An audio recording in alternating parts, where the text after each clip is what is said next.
Hey guys, welcome back to Seller Sessions. Started slightly a bit late, only because Mr. King here twice this week. I'm dragging him out of bed at crack of dawn. Effectively, he works all through the night, and then I'll wake him up to do a show. So hopefully, he's going to be in a good mood today to share loads of stuff with us. We're going to pick up on from his last in depth from like a couple of years back. So we'll do a precursor there. And then what I want to talk about really is these upcoming brands. You won't give out the brand name and stuff, but some of the interesting things that you're doing around them. So I'm going to share to the groups. Do you want to say a quick hello to the audience, what you've been up to this week? And then we'll get into it, Kevin. Sure. Glad to be here, Danny. I'm glad to get up early for you. Yeah, it's early for me. I usually don't wake up till about noon because I'm working till about 4 or 5 in the morning, my time, Texas time usually, because I've got partners in Hong Kong and also in the UK. So I do a lot of business meetings at midnight, 1 a.m., 2 a.m., just because of the time difference works. But yeah, I've been super busy I've got 8 different companies that I'm running between the training stuff, the product savants, and 5 different Amazon accounts. So it's been crazy. And 2 of them are brand new. So we're in the process of establishing these brands, and it's been crazy times, man. I don't know. My wife told me the other day I had to do something with one of my calendar businesses, and I was like, man, she was like, I'm not going to see you. Yeah, your wife's still around because you're working all the time. Yeah. She was like, don't worry, it's fourth quarter. I know I'm not going to see you till next month. That's it. Exactly. Okay, let's just dial back the clock 18 months ago. Let's just quickly roll in from there, from your last in depth. What have you been doing like pre-COVID? What's been happening there? Because I know that you had you seem to have a few different brands. Like from when I first met you, you've talked about this publicly, which related to the pet category, because you've talked about recipes and stuff. So what's been going on in the last 18 months for you? And then we'll lead into these new brands. Well, yeah, probably the biggest is, well, in the last 18 months, Helium 10 completely changed their Freedom Ticket course, which thankful in your polls we won the best course, so that was a great honor. Got the actual little plaque right here that you guys sent out. Yes, acknowledging that. That was really nice of you to do that. So Helium 10 made that part of their software suite, so, and expanded that. So that's reaching a lot of people in the 5 figures of people. So that course is done well. And then I do the training stuff there. Been doing since we last spoke. I started the $1 Billion Seller Summit, which we held 2 of those in 2019. Mm-hmm. Didn't do any this year because of COVID. There's one coming up in February. It's a virtual one, and then the next live one's in September here in Austin of next year. Pretty much, I think we'll be in the clear by then. Yeah. And then I've started 2 brand new, in addition to the old brands I have. Some of those have faded off. Stuff I started in 2015. Some of those are no longer, just went away. But a couple of them still survive. And then I've started 2 brand new ones that are taking a lot of my time. Yeah. Yeah, I mean, you've always been busy, and when you say about fading out, it's quite common for most people for their brands. If they started something in 2015, or either they faded out as an Amazon seller, or they redeveloped their pretty much most of their product catalog. I'll call it the 2015 effect. The amount of times we've seen people launch a series of products, go on their 4-hour work week, and then it starts to crater because it becomes the end of the product life cycle, and they don't move fast enough to replace those products. So I see it as quite a common theme. So let's get into the. In my case, it's a little bit different. It was just to put it out there. In my case, I started 5 brands in 2015, all in one Seller Central account, and 5 different spaces. One was in the dog space, like you said. One was in beauty. One was in sports and outdoors. Another one in electronics, and the other one's home and kitchen.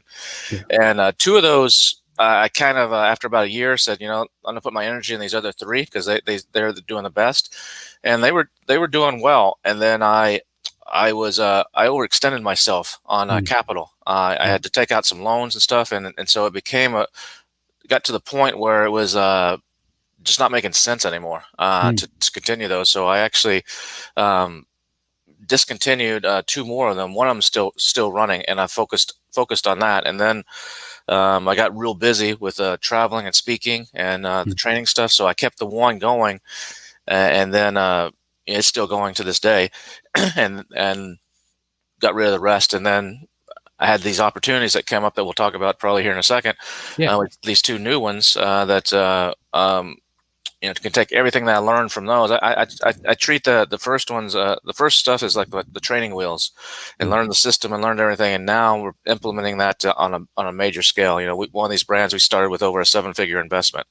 Yeah. So it wasn't a $5,000 startup thing. It was a big investment. And the other one was starting with in the mid 6 figures investment. So there's serious brands with serious money behind them.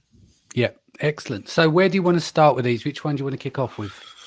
Well, we can start with either one. Yeah. Should we go for the one that is related? What really interests me, I found fascinating, is how you've tied it in terms of marketing with something else to help reach a larger audience. Do you want to kick off with that one? Sure. That would be probably one you're referring to as our pet. It's in this pet space, and it deals with all the products that we do, and it's all in the pet space, and all the products that we're doing are made with recycled ocean waste. So plastic bottles and the things that hold the plastic bottles, any kind of plastic type of stuff typically, or any other material. It doesn't have to be plastic, but we've got a process. We're coming out with the first products are actually dog poop bags on those, and they're been about a year in development. It's a brand new technology. It's a brand new company out of Asia. It's not out of China, but out of another country in Asia that has this technology, and we have the exclusives for the U.S. And so these dog poop bags actually are fully biodegradable. There's a lot on Amazon. It's a very competitive category, and so I would normally not recommend someone get into that space. If you pull it up in helium-10 or something, it's like a half a star or 1 star. It's super competitive. And there's a lot of people that are concerned about the environment when they're out walking their dog, when they're picking up the waste. And so there's a lot of bags that say they're biodegradable, but they're really not. They might be 50% biodegradable, or they might be biodegradable over 100 years. We're coming out with 2 different ones from 2 different factories that are biodegradable. One of them is biodegradable within 30 days, and the other one is within 60 days. Or with heat, they'll biodegrade back to nature in front of your eyes, leave no residue, no footprint, no nothing. So if you're out walking your dog and you pick up their waste and you drop the bag or you throw it in the woods or something because you don't want to carry it, it's going to completely go back to nature within 30 to 60 days, depending on the weather conditions. Versus others that say they're biodegradable online, that's not going to happen. Most of that's still going to be sitting there a year or 2 from now or longer. Some of it up to 50 or 100 years. Or the only way those are really biodegradable is if you take them to one of these industrial composting places, which there's not a whole lot of them. So most people don't do that. So there's a lot of false marketing and misleading stuff. And so that's one of the lines on that. And then we had actually through my connection. How are you going to get? Yeah, I was going to say, how are you going to connect that with the public? Because obviously, being biodegradable, like you said, a lot of people are misleading in their marketing. How are you getting that message across that your products are better and it degrades a lot faster, therefore making better? Well, one of the ways we're going to Sure. One of the ways we're going to do it is with a video demonstration on the listing and in our marketing and our social media stuff. We've already started. We started the social media about in March of this year. So we've been building an audience, not around poop bags, but the audience is around dogs and the environment. So we're building a Facebook and an Instagram audience of people who have pets or are passionate about their dogs and are also passionate about the environment. And they have no idea what product we're going to be coming out with. So it's going to be, we're building that audience. And then once we have the product, we'll be able to, leverage that audience. But to answer your question, we're doing a demonstration video where we're going to take one of these bags and we're going to actually drop it. You can drop it in boiling hot water and it'll disappear in front of your eyes. And then we're going to drink it. So we'll take an empty bag. It won't be, won't have the waste in it. But it will drop it in a bag of boiling hot water, and then you'll see it dissolve into the water, and then drink the water. And that shows how it completely goes back to nature, and completely goes back to its original state. And so that's one of the demonstration videos that we're going to be doing. That's what sold me on it. When my partners in it came to me, they're out of Hong Kong. Hey, we got the rights to this. Let's do this. I'm like, man, dog poop bags just you do the numbers on it. Yeah, some of them are making $1 million a month on Amazon. That dude, this is just too competitive. Some of these have 10,000 reviews or whatever. There's just no way. But when I saw that, I was like, that's a differentiator. Mm. There's a huge movement now towards environmental friendly, and so we actually made some of these, and I actually did some testing. I live in a condo here in downtown Austin, and so and there's Austin's a huge dog city, and probably no exaggeration, probably a third of the people in this building that I'm in, it's 32 stories, have a dog.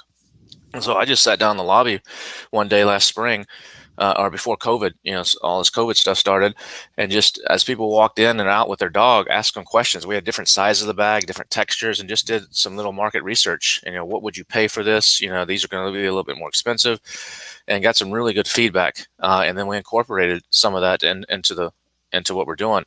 And in addition to these poop bags, we actually are doing, someone else came to us, one of the biggest surfing companies out there. I don't really want to say the name until we launch it. But everybody would know this name. It's a huge brand that has all kinds of athletes under their belts, and Olympic athletes and stuff. And their primary focus is surfing and beach type of products. And they came to us and said, hey, we want you to have the license for pet products for the United States and Canada, especially for Amazon. We have a weakness on Amazon. We don't really know how to do it. We've had people try to do Amazon in the past. If you put out products for us, or you guys do the research, determine what's going to sell, we'll, for a licensing fee, you can put our brand name on there, and then we'll help you promote this to all of our athletes. We got athletes that have Instagram followings of 5 million people. We'll have them do promotions, post and when it launches, and with them and their dog doing stuff. So we have a line of products that aren't poop bags, that are the first one's actually a PFD, a personal flotation device for dogs.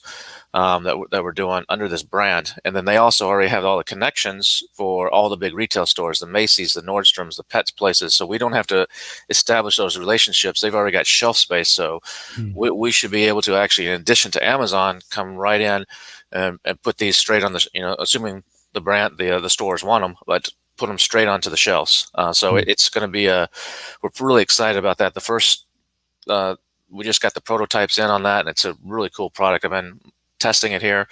My wife does a lot of SUP, stand-up paddleboarding, and takes her dog on the paddleboard a lot. So she's taking it out and giving us a lot of good feedback. And we've also had some other people testing it. So that's really cool. So we don't have to just depend on ourselves for the traditional launch methods of Amazon of doing rebates and PPC. We'll have major athletes that'll be pushing this stuff, and that's, I think, and you'll be able to do like QVC and as seen on TV, etc., can't you, for the ads? Yeah, we can do traffic to Amazon.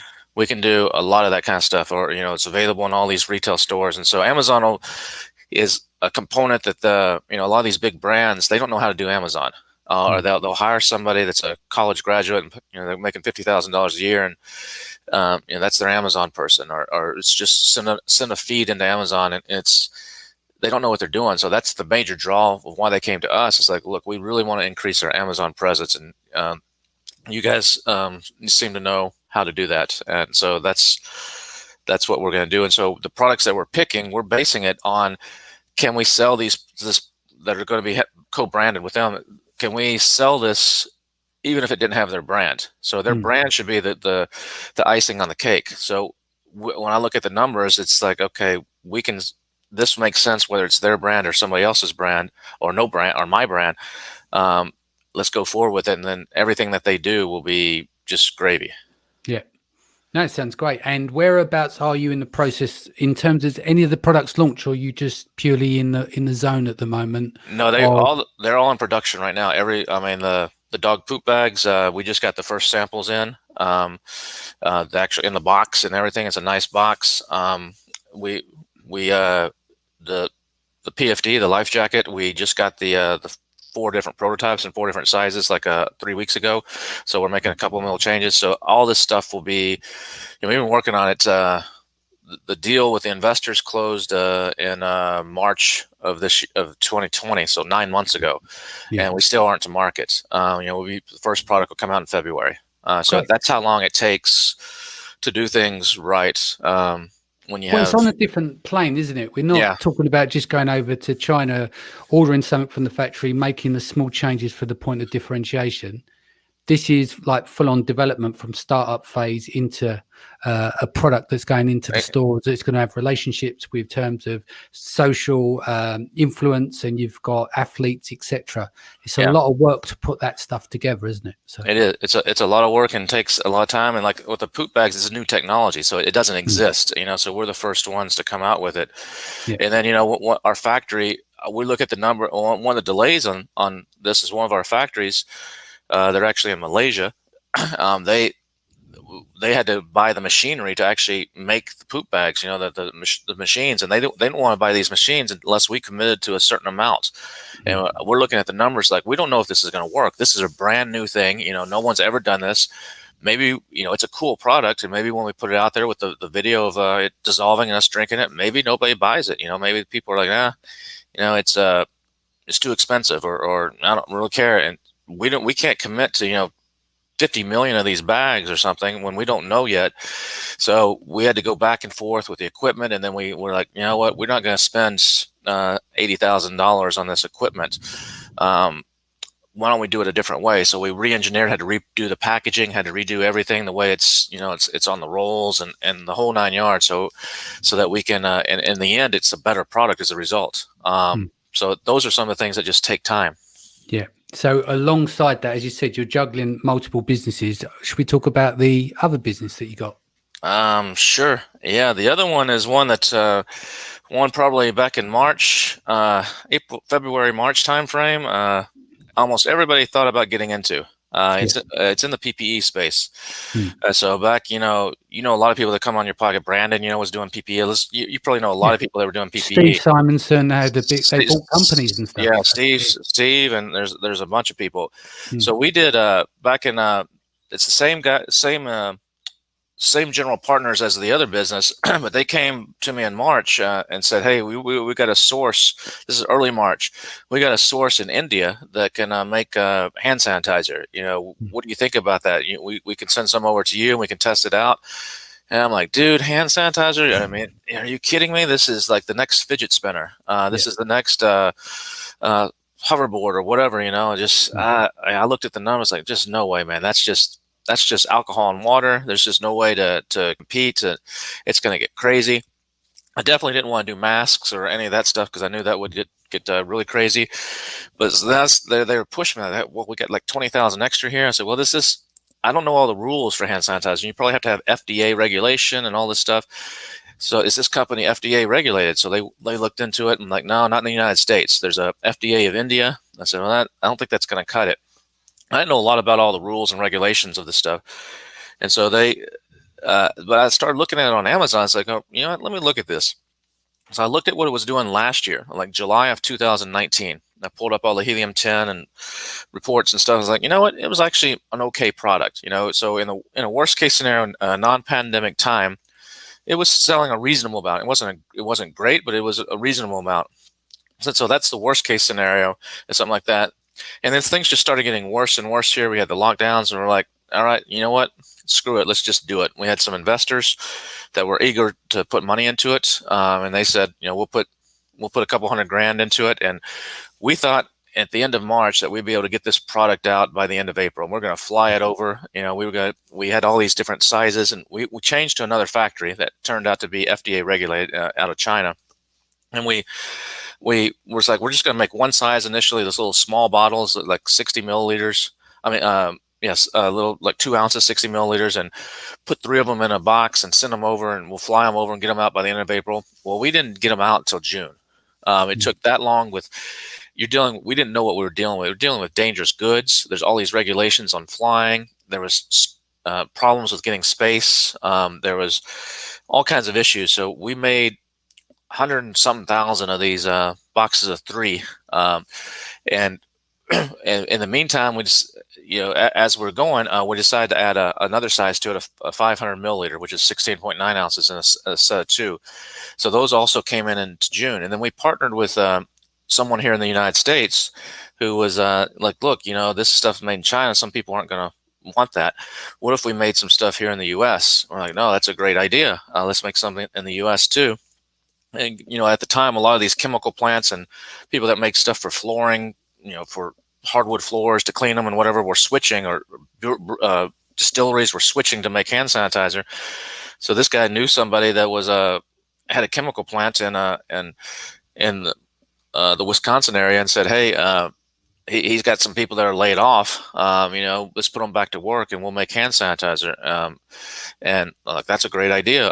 That's a good story, that we can market. You're buying from us. You put some Americans back to work. It's American made, but we couldn't get the bottles. The packaging was the bottleneck. That not only was the ethanol alcohol going through the roof on cost, but to get just a gallon jug, jugs that were normally 20 cents were costing $4.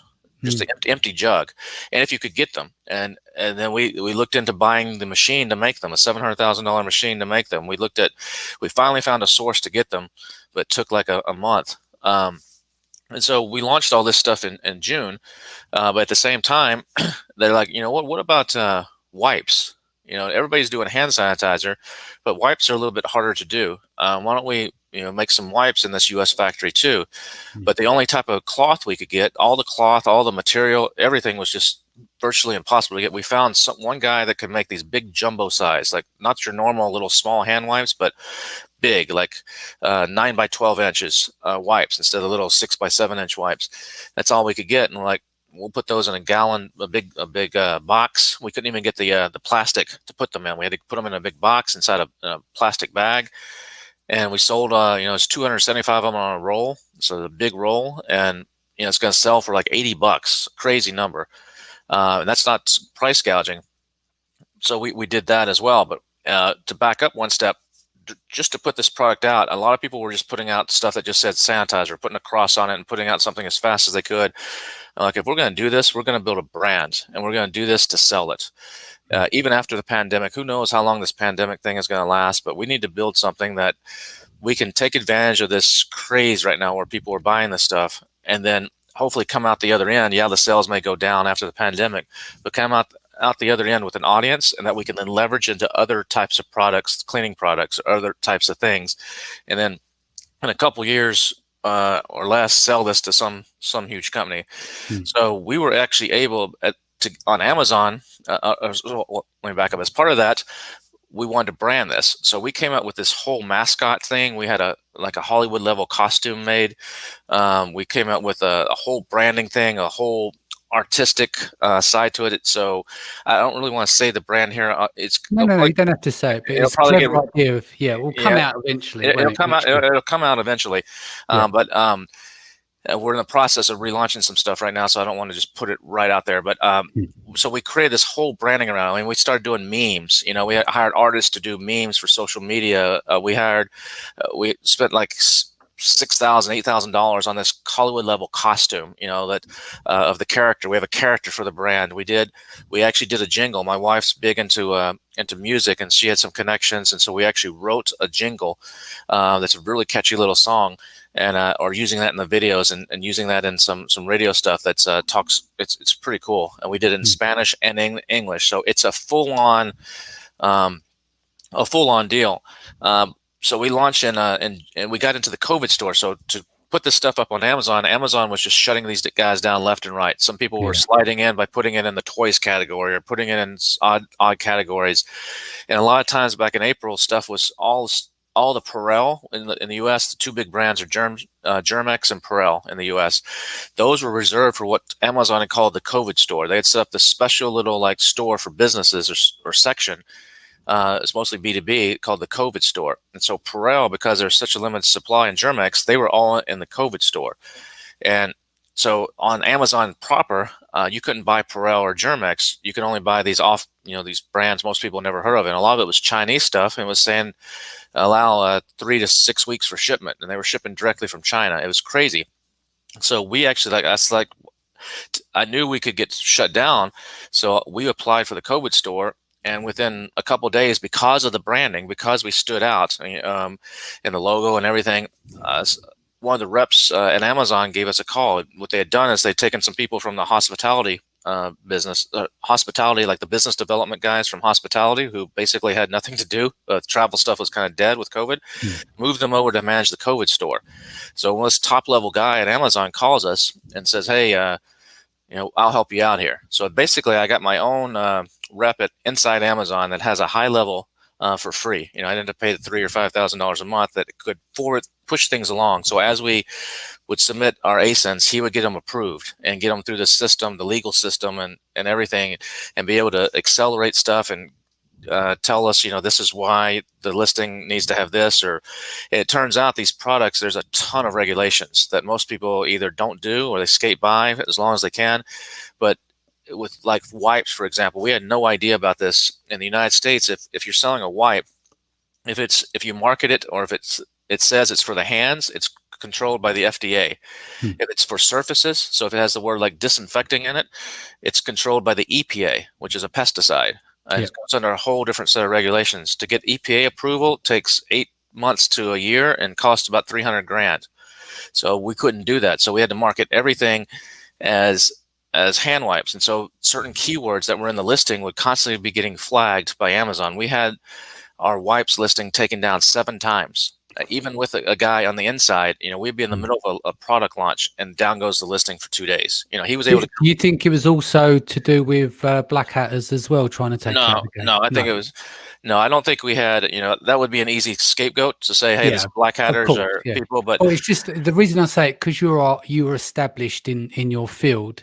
You're going to be susceptible for that kind of behavior. Do you see what I mean? So. Yeah, it could have been someone. There's someone out there that does. That's why I'm not saying the brand right here. I mean, it could be someone that doesn't like me that could just, or be jealous or whatever and do something. But I don't know. It's the algorithm. I'm pretty sure that was doing it. But so we got off to.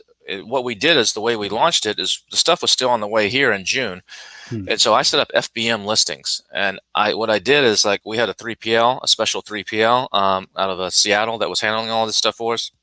And we timed it. So I was like, we can't wait. The opportunity here is every day that goes by, is time where we couldn't get market share. Maybe it's going to be somebody else launch in there in the hand sanitizer space. We need to get out there, even though we don't have the product yet. So our first product hit June 16th and most of it hit. One of them hit July 7th, and another one like June 30th. So on June 3rd, we launched. June 2nd, we launched with a 30-day delivery time. So it would say one of them we had to push back, and we got penalized for it because we didn't come out till July 7th. We thought we'd have it a little bit before that, but so we started doing FBM with a long delivery time, and so we had by the time the stuff came into stock. In the warehouse, we were doing $30,000-$40,000 a day, and so we had this huge backlog that we shipped out, and then we shipped stuff into FBA and we shipped it by truck. But to get approval to ship into FBA for this stuff, it's hazardous goods, so it can only go to certain warehouses in the U.S. You can't use Amazon's accounts to ship it in on. There's all these regulations that we didn't know. There's only a certain amount of space you can have. So our guy was able to double or triple our space for us. My inside guy at Amazon that was on the COVID team. So he was able to get some approvals and some things that a lot of people weren't able to get. But we shipped in our first truckload of it in mid-June. When it came in, it didn't get checked in until August. It took 6 weeks, and because just the backlog of Amazon's system. So we had to start shipping in by UPS ground. And we found there's something, I've mentioned this as a tip before. If you're shipping in UPS ground, it can cost quite a bit of money, especially on your own account. Even if you have negotiated rates at volume, you can get usually a 30 to 50% discount on UPS rates if you just negotiate with volume. But that was still costing us. This stuff is heavy. You're sending water, basically, And so I called up a UPS and talked to the rep, and he's like, "Oh no, why don't you use a ground with freight pricing? It's about a 90% discount. You don't have to palletize anything. You don't have to do anything. You just you go through this special software system, put the labels on, and it's about a 90% discount. As long as you got between 150 and 650 pounds going to the one destination, that's great." And so we switched to that, and that saved us. That's basically what Amazon 160 pounds in weight, yeah? Yeah, 150 to 650 pounds in weight, total weight to one destination. So we'd have to split up our shipments. We couldn't do a big, huge shipment, but you split them up. But it's the same rate. That saved us a lot. It's basically what Amazon has. The rates are like $8.50 boxing up. That's basically what you're getting when you ship in on Amazon. It's a similar rate. So that saved us a lot of money, but still, we're spending six figures on shipping, just getting stuff in. And so then we launch, and then we have problems with every single product. Not only does the Amazon algorithm knocking us down because of a keyword that's in the listing, or it says we didn't have approval to sell this, or it's a pesticide, just a constant. I was like, isn't there just a button you can, I talked to my Amazon guy, isn't there just a button you can switch that says, look, leave these guys the fuck alone. Yeah. They're approved. Amazon legal had to look at our labels, and like lawyers had to sign off on it. We registered with the FDA. We did the whole nine yards. We were all legit. And even our Amazon guy, he's writing long letters. Like, I'm not supposed to share this with you, but here's the letter I sent to the internal team. And he was like going to bat for us. It was like, if we didn't have him on our side, we would be DOA on Amazon. If we were just a regular seller trying to do this and go through normal Seller Central, it just wouldn't happen. But so despite the Amazon issues of constantly having these all stopped by August, by the way, but through the summer, it was a nightmare. We would, sales one day, 40,000, the next day, $100, 40, 60,000, then we get back and they'd mess up launches and mess up everything. But then we had issues with the product. Our QC team, we started getting bad reviews on the hand sanitizer saying it smells like dirty feet. Wow. Or it smells, it smells like this or whatever. Or then there was a big scare in the US with methanol with an M. So we were using ethanol, ethyl alcohol. And so if you add an M to the beginning of it, it's called methanol, which is from a wood. Ours is from corn. Ethanol is either from corn or sugar. But there's one called methanol that's from wood. And there's this big scare from these companies that were making hand sanitizer in Mexico using methanol. And methanol is dangerous on humans. On the skin. And so this big scare came out in the press. And so we started getting all these bad reviews of people saying, oh, you're using, they're older people. They're people that don't normally buy on Amazon, senior citizens and stuff that, they're messaging and writing reviews saying, you guys should go to jail. You're using this alcohol that's illegal. We're like, no, it's ethanol, not methanol. They're just confusing it. So we're getting bad reviews. It was horrible. And then one of our wipes products, because we couldn't get these plastic canisters to put them in, just supply chain, we had to put them in these big plastic bags that would seal like a big Ziploc bag. And our first guy said that these bags are they're leak proof. Don't worry about it. The alcohol's not going to leak out. Well, that was BS. They actually leaked. So people would we put them in the wipes in this big cardboard box, and inside would be a plastic bag with all the wipes in it. It's all we could get at the time. And a box would show up, and it's soaked, just soaked. We had UPS actually deliver boxes in garbage bags. It'd be on the one of these wipes boxes would be on the truck, the UPS truck, and probably start leaking, or maybe in a UPS conveyor belt, and they would just grab it off, literally put it in a big black trash bag. Bin liner. Yeah. A bin liner in the UK, and deliver it to the customer in a fucking bin liner. You can imagine the reviews and the comments that you're getting. The thing is, right, I just want to quickly say this now. Working at that level, I don't think people realize, like, we have this joke because we've got like the memes group about gurus and how easy it is to sell on Amazon. It depends on what the level you're operating at, and the level you're doing, going from $100 a day to 60 grand a day, if not more. And the problems you encounter. Amazon is a fucking tough playground. Even when, like you and me, we're very well connected. We have people inside and stuff. And still, it's not a plain sailing. It's still not a safe ship. No, and two of our first, to illustrate that, two of our first reviews, this one lady wrote a 1-star review saying that she used the wipes and she doesn't think it's ethanol alcohol.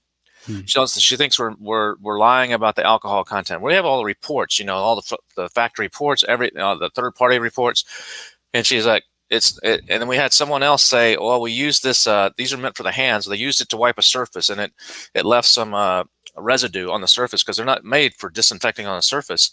And so Amazon suspended the listing over those two comments because they came early on, and we had to fight that. And the one lady ended up changing her 1-star to a 4-star, but Amazon, we had to fight it. We were down for 10 days. in the middle of a launch. So we lose in these launches. It's a competitive thing. So launches are not, let's do They're not cheap. Yeah. rebates on, it's an $80 product, and we're having to launch with 1,000 units. So it's a very heavy launch. We were using a couple different methods to do it. All the social, we were doing PPC like $5,000-6,000 a day. I think one day we did like $8,000 in PPC a day. When back in April and May, you were not allowed to do PPC in the U.S. For PPE products. Correct. Yeah. But on June, we started on, like I said, on June 2nd. On June 3rd, I was just playing around trying to do it, and it let me run an ad. I was like, holy cow. And we were one of the first ones to be able to run ads when they turned it back on until everybody started catching on. And that's one of the things that helped us as well on this launch. So we changed the bags that were leaking. We had to go through 3 different factories, and this one guy was like, "No, these are completely leaked. There's no way you can stand on them. It's not going to pop." And we still had problems with that. We were getting orders from we had the national parks in the U.S. They ordered 100 boxes of these. One of the national parks in Phoenix. They get them in, and like 40 of them are soaked. It's just it was a mess. I mean, I remember in July, the customer service, it was like 50, 60, 80 emails a day of people just complaining. We're having to give refunds or reship. Even the stuff was still selling like crazy. I was. How do you handle that kind of? I mean, obviously you handle it. You got 8 businesses and stuff, but can you just kind of articulate to people what it's like to be in the middle of that kind of shitstorm and keep? It's a shitstorm. I mean, I did it myself. Yeah. So basically, I didn't sleep because if someone's going to write in and say they just got damaged product, I want to answer them as the minute I get that email. Yeah, I don't want to sit overnight or something. I want to get them before they have a chance to go write a review. So I was literally on my cell phone, on the computer, like as soon as something come in, I had a stock answer that I could cut and paste and modify. But it was we just bid it. We're like, we're so sorry about this. We will make this right for you. We'll ship you new ones immediately right away, or we'll give you a refund. And we did everything we could. So we mitigated the 1-star reviews dramatically. I mean, this product, despite all these issues, it has a 4-star overall rating. Despite all these issues, all of our products have a 4-star overall rating, despite all the smelly feet issue and the other issues. And when people also on the sanitizer, people were saying it's sticky. And we do 2 different factories. One of the factories they felt like your hands were sticky after you. It was just a mess. Now to fast forward just a little bit, we fixed all the problems. Now we have some hand sanitizer we just launched that's like freaking awesome. We have wipes that we just launched. The wipes is where the money is. It's not in a sanitizer. Hand sanitizer right now, you can't give it away. Right. It's a very, very difficult market. No distributors want it. Nobody wants it at all. It's a commodity that's the price is just sunk on. There's a lot of people losing a ton of money on it. You see like Art Naturals, for example, they have gallons on Amazon for $19.99 or something, or $9.99, $19.99. They're losing $20 on every one of those they sell. They're just dumping it. And there's a lot of people dumping it, but wipes are a much more complicated thing to do. And different regulations and different rules. That's where we switched our focus. So we fixed all these problems. We have a freaking awesome product now. We found another factory actually in Vietnam that's making some isopropyl wipes for us, like medical grade, that are like in little pouches and little canisters. They're really awesome. We also have the U.S. brand that's still going. And we just now, literally right now, we're on the 3rd day of relaunching 5 different SKUs. And we think those are going to do well. But have we made a lot of money on this hand sanitizer? No, we're actually upside down right now still to this day because of all these issues. But at the end of the day, we're building a brand. We've got a huge list. And because of this, we have someone in Korea who likes our brand. Like, this is the perfect type of branding for the Korean market. We want to take the license for all of Korea for everything you do. We'll pay for it up front. We have someone else in another country that's interested in the same thing. And then we have another company out of the UK that has this special spray that you spray on clothes. Nike and Adidas and all these brands are starting to use it. Some of the big shoe companies, but it eliminates odor and eliminates all germs. And Procter & Gamble in the U.S. has something similar, but it only lasts for 24 hours. Ours is 7 days. Wow. And so we're getting the exclusives as of April because of what we've done with Germshark. Even though Germshark may not be uh, the PPE stuff, and the other may not be where we actually make the money. It's going to come down the road because we have the exclusive rights for this other thing that's not PPE dependent. That's going to take the brand to the next level and take it to the next phase. So that's something that people got to think about too. Sometimes your initial product or initial line is not where you make your money. It's you're establishing yourself, you're getting your feet wet, and then it's something else that comes along down the road that really boosts you. Just like on the first one we were talking about with the dog stuff, the dog poop bags may not be where we make all our money. Our money may be all made with this licensing deal with this other big brand, but that wouldn't have happened if we hadn't have the other. So there's a process here that a lot of people don't think about when you're building a brand. It's not always about the first or second product. It's about, you may lose money on that, but you're establishing yourself, you're establishing your credibility, and you're getting it out there where other opportunities will present themselves to you. Yeah.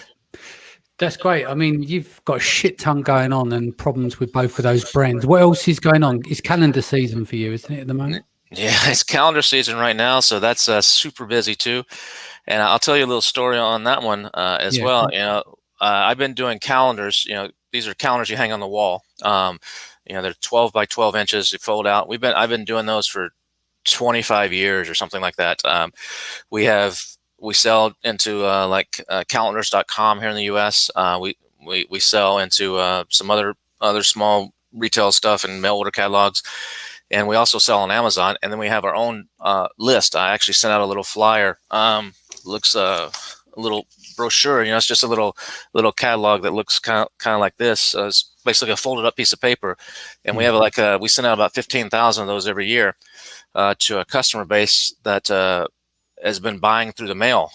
You know, most of these guys, some of them now buy online, but a lot of them, you know, I saw someone post a few weeks ago. A friend of mine said, who writes a check anymore? I was like, dude, a lot of people. We get envelopes in the mail every day with checks and money orders from these. You know, these are mostly older, old-fashioned people in the country, whatever. They still buy through the mail. So we have a whole side of that. Then we do the Amazon side.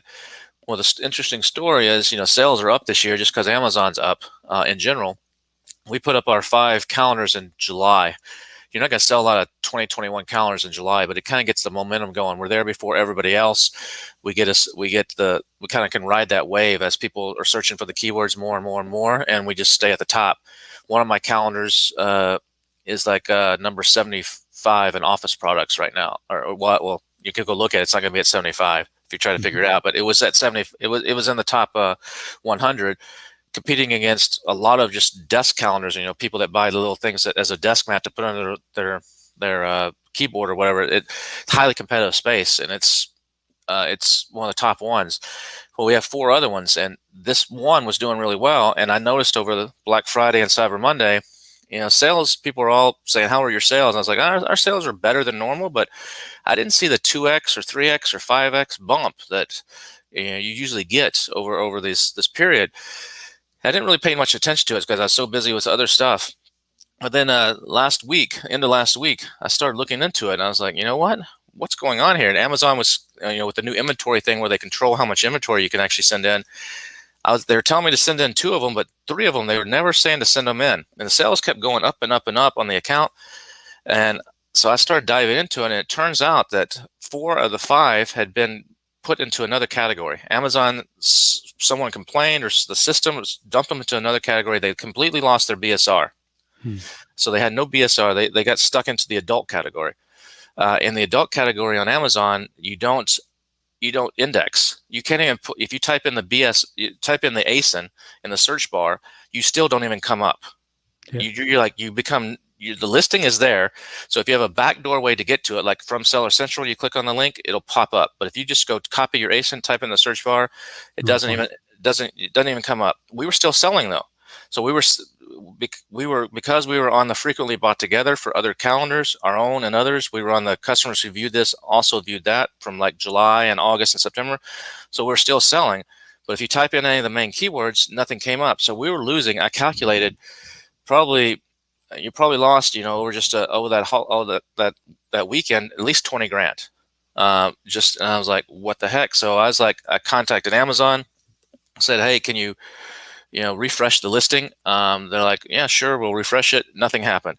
I tried doing a flat file upload, tried doing all the little tricks that I know, nothing would happen. And then I tried changing the category. And then Amazon would come back and say, sorry, the category you're in is the right category. We're not changing it. And it turns out it was locked. The listings were locked. So there's nothing I could do. So the only thing I could do is I'm set up because of this little brochure and my direct to consumer stuff that I do. I literally here in my garage, and I have a garage down the on the fourth floor. I have a whole shipping area set up with with boxes and with the tape and a computer sitting down there. And there's no internet down there, so I have to actually use the hotspot on my phone tied to my Mac laptop to print out the labels, little 4x6 labels. I have that whole setup done. I have shelving and stuff down there. It's like a little miniature warehouse. And I was like, right now it's the hottest time for selling calendars. I'm losing a ton of sales because I'm not indexed. What can I do? So I created 4 new listings. One of them I left alone, but 4 new listings for these ones that basically disappeared off Amazon. I had to assign them a new UPC code just to get them listed and put them all FBM. So that I was like, look, these sell for $20 a piece. I'm in them $1.50 is my cost. To send them out first class mail is $5.50. The packaging's $1. So Amazon's going to take $3 of that. I still can make $10 on every one of these I sell, even doing it FBM. And we're talking about potentially a couple $1,000s plus per day, easily in profit that right now. So I'm like, I got to move quick. So I put that up on Sunday. Within an hour of having those listings go live, I emailed my current list of customers, most of who had already bought. And I said, look, 1 day flash sale, $9.95 instead of $19.95, but you got to go use these links on Amazon. So I gave them some field ASIN links and some of the links for ranking with keywords in them. This was Sunday afternoon, like 2 days ago, and that day sold several hundred. Got ranked, and now I'm on the first page position for all the top keywords. And now orders are coming in to ShipStation, and so every night I got to go down there, and it takes me about an hour. I'm personally doing it because I just didn't have time to hire somebody out to train them up for the next 2 or 3 weeks, so I don't lose all that profit. And selling calendars is like selling milk. They go bad. So, it's not like I'll just deal with it. There's no deals to be done in January, is there? I'll deal it in January. I'll deal it and, sell them in March. No, they're 2021 that people have them now, and people will buy them. These sales will be strong until mid-January on these. Right. It's not like Christmas, they stop, but now is the time. So I don't want to get stuck with this inventory either. So it's like, this is my choice, and it's working. So sometimes that's like you said earlier, this Amazon thing people think it's you're constantly in flight mode, aren't you? It's it's in a heightened state constantly. Yeah. I mean, I saw my cardiologist yesterday. He said, hey, your blood pressure is a little higher than normal. I'm like, he's like, you need to change your medicine. I was like, dude, don't worry. It's normally not this high. It's there's a lot going on. He's like, well, I don't know, he's like, I said, just chill. It's okay. It's just a lot going on. Yeah. So it's but yeah, when you're doing, like you said earlier, a lot of people think it's just sugar and honey, and it's not. It's a constant. There's always something going on. It's a constant fight. So what do you actually do to chill? Because we've kind of covered a lot of, you've been at the iron face or the cold face, shall I say, for months on end. You've had COVID. What are you going to do to treat yourself to wind down? No, I haven't had COVID. No, through COVID. We've all had to deal with working through COVID and everything else. Now you've got Q4. You've had your brands go sideways. You're built back on track. Your middle, you're already having problems with the calendars. You got that back on track. In a couple of weeks' time, when it all calms down, what are you going to do then? Well, I'm going to taking 5 days off for New Year's with my wife. We're taking a little trip to New Orleans just to got a hotel and stuff there. We're being very good with the COVID stuff. We're very anal, but we just rented a hotel. We'll probably just stay in the hotel, but just for a change of pace, change of scenery, order some good food in. We did that in November here in Austin, just outside of Austin's area called the Hill Country. There's a lot of vineyards and stuff. Most people don't realize it's the second biggest area for vineyards in the U.S. It's not as good as California or anything, but it's still there. And so like a really nice, nice area, and there's lots of little houses. So we rented a house on the river for 10 days. Had deer coming up to the back every night, like 15, 20 deer coming up to the back door and stuff. And but it was only an hour away, and we did it because my wife knew I need to come back into Austin and do stuff. So it was a kind of like a half vacation for me. For her, it was a full vacation, but for me, it was I had to come back in and do some work. But I try to take a little bit of time off. It's interesting. Normally we're traveling around, going to conferences. We're seeing each other at different events, and that's kind of the break between everything. And we haven't had that for a year. And it's kind of amazing how much you can actually get done when you're not traveling all over the place and doing these. Have you been a lot more productive on that end? Yeah. You're not living out of a suitcase. Yeah, a lot more productive. But at the same time, you get tired of it. You want to interact with other people and see other people and have some drinks and smoke some cigars and do some stuff too. So it'll be a nice change of pace when all this stuff comes back. But at the same time, I was talking to Steve Simonson about this. He's like, yeah, I've never, it's amazing how productive I've been as well, over the last year or so since this started. Yeah. Predictions for next year. What can you foresee on Amazon? Give us one or two. Yeah, I think it's the opportunity is still great on Amazon. I think it's getting better and better as it's continuing to grow. I do think there's going to be, as a new seller, you have challenges. I mean, I even have them now with a product, it's doing 7 figures plus a year. When we launch a new one, we can only send 200 units in. No, despite our past history of selling $40,000, $50,000, $60,000 a day, I'm limited when the new version comes out to 200 units. And so I think that's going to change the landscape quite a bit for new people, for product development and for cost and how they got to set up their business with a 3PL and everything. And I think Amazon's going to tighten that even more. There's supposed to be an announcement on the 16th, which is tomorrow. I'm not sure what that's going to be regarding inventory stuff, but I don't see them until they at least build out their warehouses. And even if once they get the capacity, I still think that's going to be in place, because there's just so many people. And I don't have proof of this, but my hunch for the reason that this was happening is, one, they're running out of some space, but you have so many people that are taking courses, watching YouTube videos, buying 500 or 1,000 units from China, sitting them in and selling 10 of them or 20 of them. And Amazon's sitting there just holding the stuff. It's just taking up valuable space. And so I think, they may modify that to where if you're an established seller, you get some different rules or something. But I think that's a big one. I think you're going to see on the privacy side and the antitrust side, I think you're going to see some issues not only with Amazon, but with Facebook and a lot of these other companies. You're going to see the new administration in the U.S. and the EU's cracking down on it too. You're going to see some changes there on the privacy and the data side of things. And but no, I think it's a really, really good opportunity. It's a great place to launch something, get the kinks out, and expand from. Cool. Is there anything you want to cover before we go? And how can people reach you? No, just nothing to really cover. You can find me on Facebook. I'm not real good at answering if I don't know you. Unfortunately, I mean, yeah, you can follow me. Probably the best thing is to go to Facebook and just look me up. Recognize my ugly mug there, and just follow me there, and that's where I'll post anything that's upcoming or relevant. That's probably the best way to reach me. Cool. And product Savants as well. Is that the right pronunciation? Savants. Yeah. Product Savants that's a deal that I have with Steve Simonson. He and I partner up on this. One of the main pain points for a lot of people is finding a product to sell on Amazon. And then once they found a product, a good opportunity is finding a factory that's going to take care of them. It's a fair price. It's a good factory.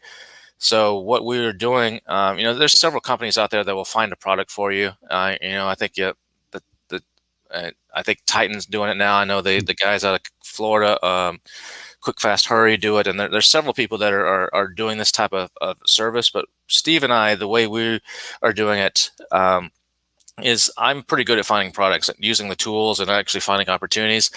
Steve Simonson has been in sourcing from China for 25 plus years. He's got a full team on the ground in China, his own sourcing agents, own like full-time team that does stuff for him.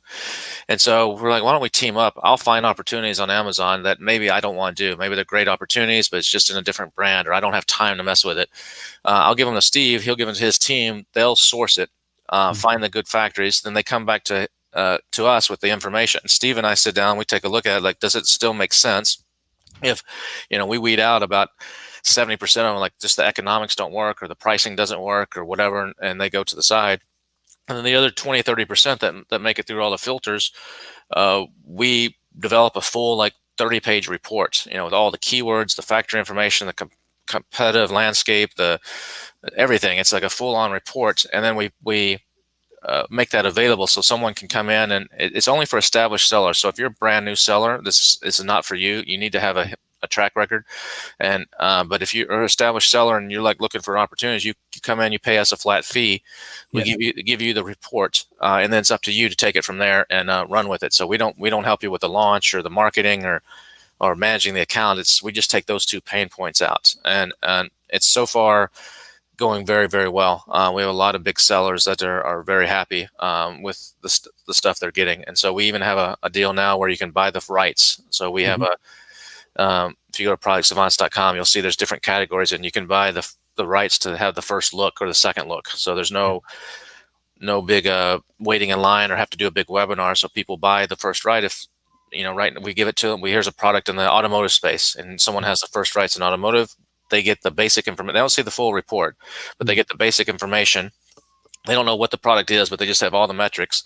They can say yes or no. This, and if they take it, then they get the full report, and they're off to the races. If they don't take it, it passes to the second rights holder, and that person can take a look at it. And so that we have a pretty good system that we've worked out. It's taken us about 1.5 years to get this going. But we got a pretty good system now where there's a lot of products coming through there. So if you're an established seller, could be a good opportunity for you to find some good products to sell. Sounds good. I'm just going to come to the comments here. Facebook user says, "Hey, what about Flash? The Flash of Amazon is coming next week." Kevin, I'll fill you in after the show on that. There's a guy from Pakistan who's like a bit of a superhero. He does ranking and stuff. So we're going to be bringing him on the show next week and have a chat what's going on in Pakistan and the underground FBA scene there, because it's fucking massive over there.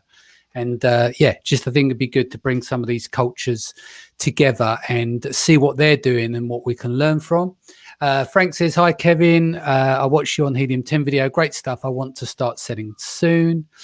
Justin says, "Inspiring stuff. Thank you, gents." Majid says, "Hello, Kevin."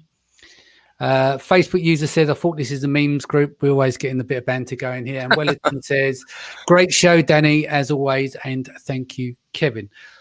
We'll sign off now. Kevin, I'll see you on Friday as well for Seller Session 600. Thank you for today. I think we covered quite a lot of ground there, and some really interesting stuff with what you've been up to. So I think we end up going to be doing, you have like 25 cat lives. So maybe in about 2 years, we'll do your in-depth part 3. Yeah, no problem. I'll be up for it. Cool. I appreciate it, Danny. Thanks. All right, guys, take care. I'll be back here 4 p.m. BST tomorrow. Look after yourself and your families. Take care.